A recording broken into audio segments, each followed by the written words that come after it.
Hello everyone, my name is ZMarie. Welcome to Part for Art Live. Today we're going to be drawing our interpretation of the Tower of Babel. So grab your sketch pads, grab your pencils, and let's get started.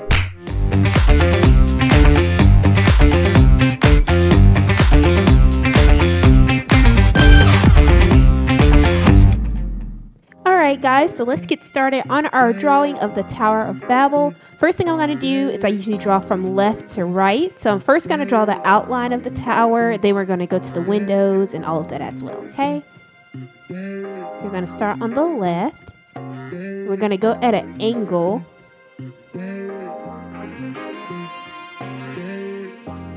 We're just going to get a rough kind of sketch first, and we can always come back and tweak it a little more. Okay guys, so let's talk about the story of the Tower of Babel. Okay, now this story, it kind of shows you the importance of not having a prideful and arrogant attitude, but let's kind of start it off a little bit so you can understand the characters in the story and the whole just outline of what this Tower of Babel actually is.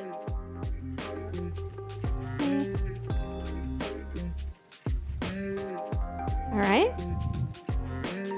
Now what we're going to do is to split the tower so we'll know where to place the windows. We're going to do like these little kind of pillar lines in between. So we're going to do that part next so we can go ahead and have that outline for our windows.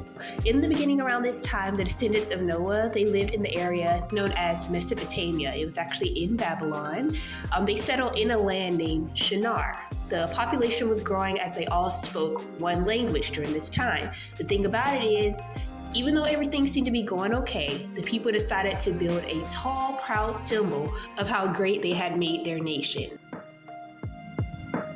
And the further you go down, you're going to give it a wider space so the bottom can come out as well.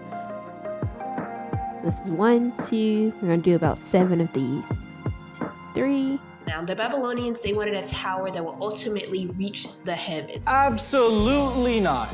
Anyways, it's gonna get even deeper than that, so I can explain it a little bit better. Now let's actually introduce the key characters of this story. We have the ambitious Babylonians and their leader, Nimrod.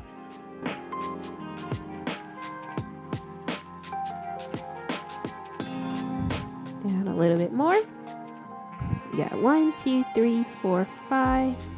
1, 2, 3, 4. This is gonna be our 5th one here. You can add more if you want to, but I think on this one I'm going to stop at 5.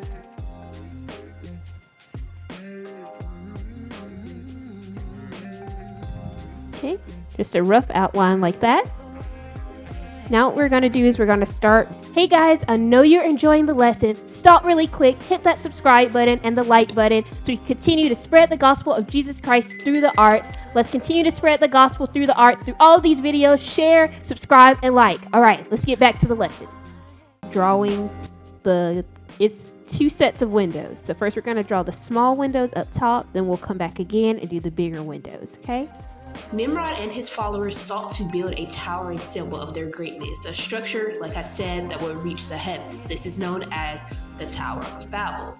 As we all know, pride often leads to unexpected consequences. We're going to see that in this story, so stay tuned so you can learn how this whole story ended.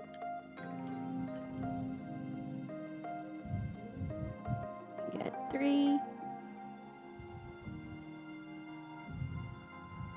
4,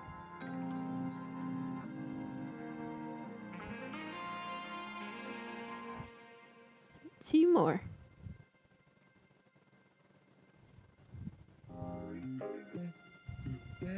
Okay, then we're going to do the same thing on the next row. Now here comes the ultimate twist. Because God observed that they were very prideful people and this behavior was very prideful, he decided to stop the building of this tower. Now how? Stay tuned, I'm going to tell you how he did it.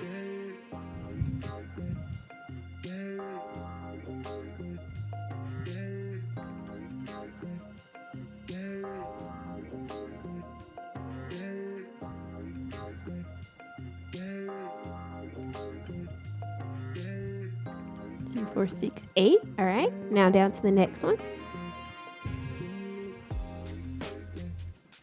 Now, as Nimrod began his reign, he and his followers, they had one overriding goal for their new territory. They wanted to ensure the security of their community by building a prestigious landmark to make a name for themselves. Now, we can see this in Genesis 11, verse 4. It says, "Then they said, 'Come, let us build ourselves a city with a tower that reaches to the heavens, so that we may make a name for ourselves.'" Okay, now the next one.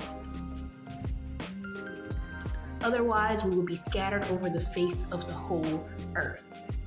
Now, this entire story of the Tower of Babel can be found in Genesis 11, verse 1 through 9. Kind of a short passage, it's only about 8 verses, but we'll kind of read that off to you so you can understand the story a bit better.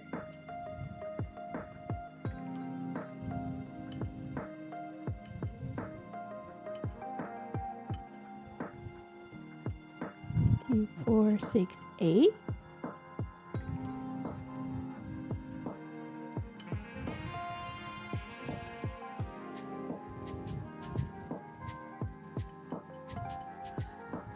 As people moved eastward, they found a plain in Shinar and settled there.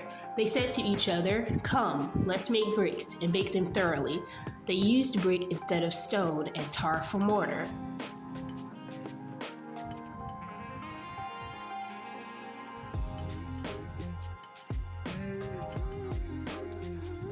Okay, now the last ones, we're going to do 2 for about 6 of them on this one, just because the space is going to be wider.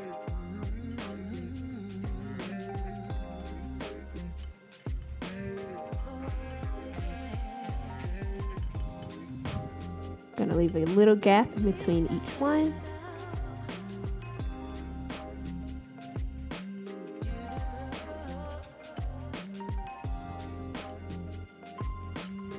And that's 6. I'm going to go ahead and do 2 more.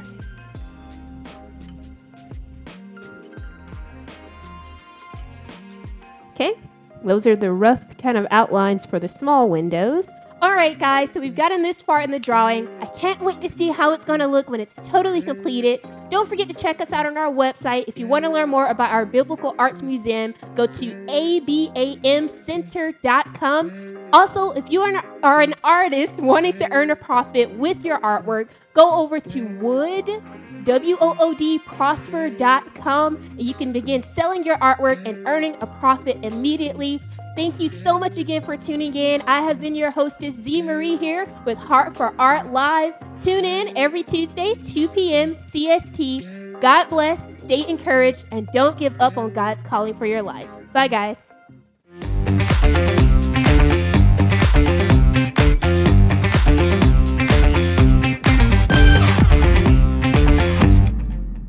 Are you an artist wanting to sell your artwork and get your designs noticed? Well, look no further. Here at woodprosper.com we provide a platform for artists to sell their artwork and products straight from our website. Here's how it works. Step 1. Sign up as a seller. Step 2. Create your product, upload your images and details.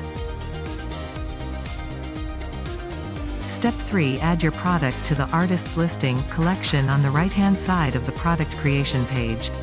Step 4. Set your price, click Save Changes, and start promoting. Lastly, Step 5. After a customer places an order, ship your product to them, and receive a commission. It's just that easy. Sign up and start earning today. woodprosper.com. Get your designs noticed. You want to understand God's calling for your life as a visual artist? Well, now you can. Zoe Hoffman's book entitled How to Get Answers Every Time You Pray for Visual Artists, which is inspired by Apostle Dr. Ludi L. Hoffman's book, How to Get Answers Every Time You Pray, The Power of Partnership, you will be guided through what needs to be done in order to properly stay in God's will for your life as an artist. Go online to www.abamcenter.com and order your copy today.